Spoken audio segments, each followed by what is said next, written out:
Fairly big shoes to fill at second base there. You've done a pretty great job of it so far. What's it kind of been like inheriting that position from the number one pick? And obviously, people remember Bazana, so I'm coming in here with the mentality of not trying to replace him, because it's a really hard guy to replace. So I'm just trying to do the best I can and produce the best I can and help the team win.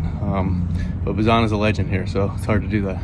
Your numbers were pretty gaudy in JUCO ball. What was kind of the path to here? It was fun. Going to Iowa, never thought I would come to Oregon to play baseball.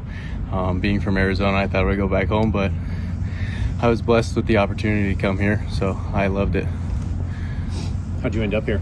I think the numbers spoke for itself, and then just a very late recruitment. And as soon as I took my visit here, I was like, wow, this is legit and this is where I want to be. When you say late recruitment, what month was it? Honestly, like December of my second year in JUCO. Okay. Yeah.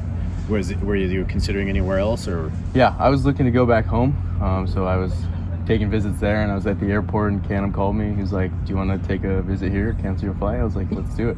So that was kind of that. So it was ASU, UA probably? Yeah, ASU and GCU mainly. So you literally canceled a flight in the airport? Or I was in the airport, and they were like, do you want to come visit? And I was like, let's do it. So where were you going? I was going back to Iowa. Yeah. Okay. So, and you were leaving Arizona at that point to go back to so I was on Iowa. those visits from Arizona, and then I was going back to Iowa to continue practicing and stuff. And he was like, let's go. So did you fly out to Oregon that day, or did you have to Same day, yeah. My So how goodness. long did you sit in the airport and No, wait it for was the next pretty plane? bang. Okay. Yeah, so I called GCU and told them, hey, can you get some credit back, because I didn't want to kind of just waste their money. And they were like, yeah, don't worry about it, go visit. So aisle seat at least when you got out of there?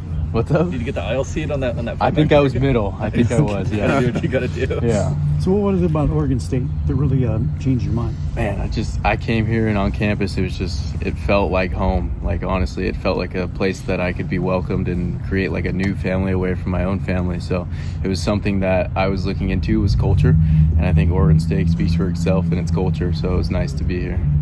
What did Canham and the staff kind of reiterate to you that they liked about your game, and why did they want you here? I mean, I didn't get many compliments, so I don't expect them to give me compliments. That if you're being recruited by Oregon State, that means you're a good ball player, and that speaks for itself. So I feel like they probably recruited you to play shortstop, and then a tall dude from Washington kind of started looking here. How did that go, and then how's the transition to second base through that? So I don't think they recruited me as a shortstop. I think they recruited me as a hitter. Okay. And I think I could play anywhere if it need be. So, but yeah, getting Iowa in the portal, I was excited at least, because it's like you want to bring the best dudes in here to win. Like, I love competition, and me and Iowa are boys now. We room together on the road, but I think in the fall, like having that competition of like, okay, who's gonna do it? Who's gonna get the spot? Who's gonna play second? It's just, it was fun, and transitioning was pretty easy. I mean, if you play short, you can play second. I never played it my whole life, but I think it took like 2 weeks or so with Wong to get me right, so it was easy. And it's mostly just the double play and that kind of thing. It's mostly just the angles and learning. I'm sure you've only played shortstop probably since you were a little kid, right? Only short, yeah. So playing second, it's something new for me, but I love it, and I love being able to play for this team. So I feel like second base is more natural fit, like thinking pro ball, yeah? Yeah, for sure. With my size and stature, second base is definitely like I want to be like Pedroia. So Gav, we brought you up to him, and he brought your defense first and foremost. Did you think that you'd be able to sort of click into second as quickly as you have? Yeah, I mean, always growing up, like I was good defensively and always worked at it. And I think last year with Kugel, he taught me a lot, and then Wong's taught me a bunch at second that I've learned. So I think having the people coach and teach you what you need to learn, it's helped me along the way. So. You've grown up in Arizona. Pedroia was probably an idol, I imagine. Someone you emulated, yeah? Yeah, so my dad went to ASU, so we would go and watch every now and then. So I learned about the history there and all the guys that were there. So that was kind of my home team. So saying no to them and coming here was a thing for me, but I'm glad I made that decision. What was your dad's reaction? My dad, obviously my dad wants what's best for me, so he knew that coming here puts me in the best possibility to continue my career. It must have been tough leaving home though, and a team that you grew up rooting for. I mean, I want to get away from home a little bit. Okay. I mean, I went to Iowa, Yeah. so I mean that's pretty far from home. Yeah. But coming here was just another adventure and something I get to see the world. What was your high school recruiting? How did you end up at? How did you? So I was going to Hawaii my junior year of high school, and then Trapasso left, and then Rich Hill became the coach, and me and him decided that it wasn't the best fit for me to be there. So then I was like, okay, let's look for JUCOs, and then Iowa Western. Kugel came from Yavapai in Arizona, so I was like, you know what, let's get out of Arizona, let's see something. Yeah, a pretty good JUCO program too. Really good Yeah. JUCO program. Yeah. Weather-wise, what was that like in Iowa? Probably a It bit sucked. different. Yeah, it was brutal. There was some sleet games. There was some games below 20. So it was, I mean, it's a grind. But then again, that's why you go JUCO. You learn things about yourself that you didn't even know.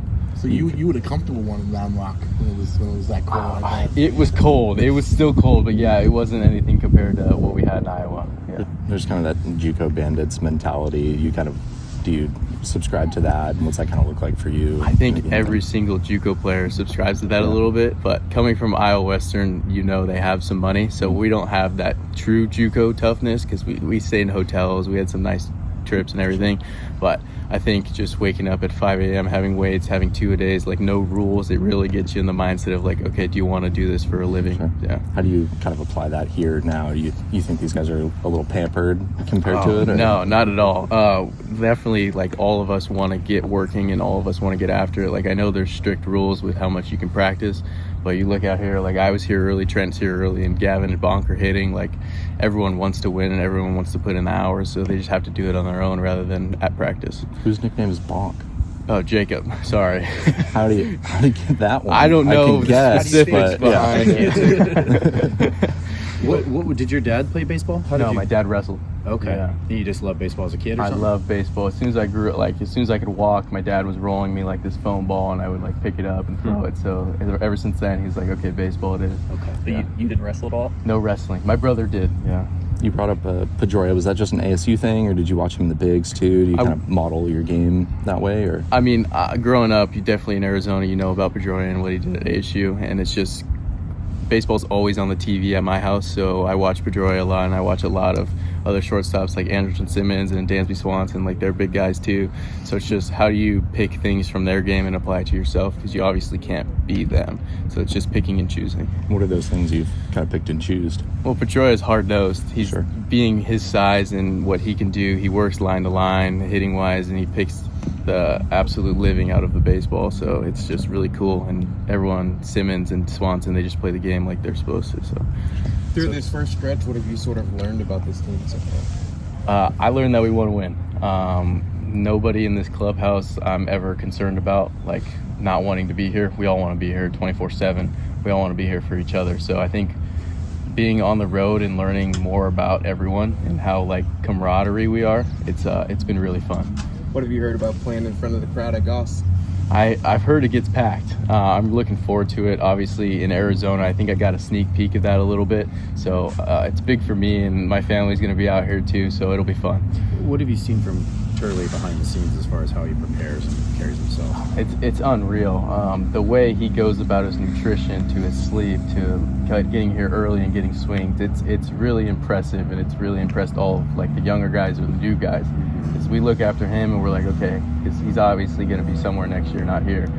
So it's just how do we apply some of his things to our life and make us better baseball players? What do you think about his oppo power now? Oh my gosh, it's impressive. Like watching his BP, I know last year he was a big home run pull side guy, but watching his BP this year, just peppering balls off the right field wall, it's insane. So just to clarify, you were in an airport because you had gone home, but you were visiting ASU? I was visiting GCU that time. Yeah. GCU, Yeah. okay, but you also visited ASU and UA? Or Just ASU. Just yeah. ASU, okay, but you were visiting GCU and then you were heading back to... Okay. Heading back to Iowa, and I was like, all right, let's go to Corvallis, let's make this happen. And that was this past December? This was, no, not this past December, so what was it, whenever I was a sophomore in JUCO. So, yeah. So 2 December. So December Okay, yeah. 23. 23.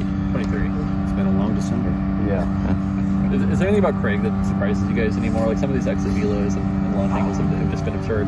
See, for me, it's just the defense that impresses me. You see him doing the splits, you're like, he's 6'6", 200 and whatever. He's doing the splits over there, picking every single ball that we throw him. So I think that's what's impressed me the most. But the bad stuff, like, it's just kind Oh, of... that's expected. Yeah, we expect Bonk to hit really hard balls everywhere. So That's incredible. This is so good.